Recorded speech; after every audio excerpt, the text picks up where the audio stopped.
One big misconception amongst clinicians who are transitioning to coaching is this fear around going big. You hear a lot about that in our industry is, are you going to go big? Is she going big? Is he going big? And it's just this whole idea around creating a big life and what that means to each and every one of us. So, I'm talking about an exciting life. I'm talking about an adventurous life. I'm talking about a fulfilling life, emotionally, physically, and spiritually fulfilling. And so, I was raised where you didn't get above your raising, meaning you didn't do anything to potentially make your family feel less than. So even a college degree was frowned upon in my family, and I had to really battle to even get that. But I was discouraged, from talking about myself, from shining in any way, from explaining my strengths. Like, you just didn't do that. And as far as income went, we had plenty to pay our bills, but you just lived just enough to get by with maybe a little bit in savings. You just didn't get to, let's see, in the hills of the South, it was, you didn't get too big for your britches. And I was raised that way. So that led to feelings of being embarrassed to even have dreams and aspirations, let alone to voice them, and it also led to quick judgment and or jealousy of those who did appear to have so much more than we did. Excuse me. So I don't want any confusion here. We are all equal, and I am not inferring in any way that anybody's better than anybody else. That's not what this is about. I am not talking about greed, okay, as we know it. Not talking about that. What I am talking about is getting your priorities in order. Getting your priorities in order, because you only live once. You really do. YOLO. You only get to do this life one time. And so when I think about wanting more, I think the knee jerk, because people just think about money. When I think about wanting more, I think about wanting more peace in my life, or more joy, more creativity, more adventure, more excitement, more energy. Lucas Rubix is one of the people that I follow. He's a wonderful coach that I just really enjoy listening to him. He talks a lot about the importance of energy. And so I want more enthusiasm. I want more, let's see, I want more insight into myself. I have my little note card here. I want more insight into myself. I want more insight into people I care about, and I want to make more impact in this world.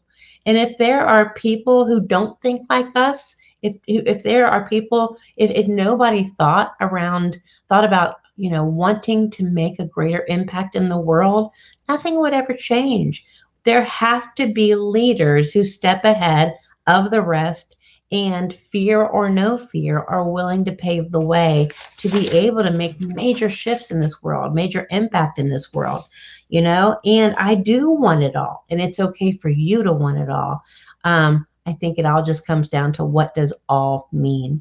For me, all means a healthy family. Money can't buy that.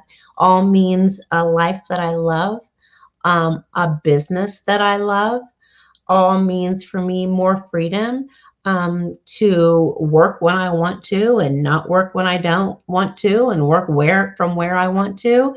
And also it's all about, for me, the ability to be able to impact the lives of other people who for years and years and years have sat in a therapy seat seeing back-to-back clients, never getting paid what they are worth, never getting paid what they're worth. And so it's important to remember that material things, absolutely, as we know, are not the key to success. They cannot fill voids in your world. They can't. It's a short-term solution, Band-Aid approach kind of thing. All right. However, ask yourself, what is your heart craving? What is your heart craving? Is it if buying, hypothetically, if buying that sports car, if you intend to erase the pain from a hard divorce, not that they're all divorces are hard, but if you intend to erase the pain, I've had so many clients who drive up in new sports cars after their divorce is final. It's just, that's the thing that comes to my mind. I don't know. I don't know what's going on there.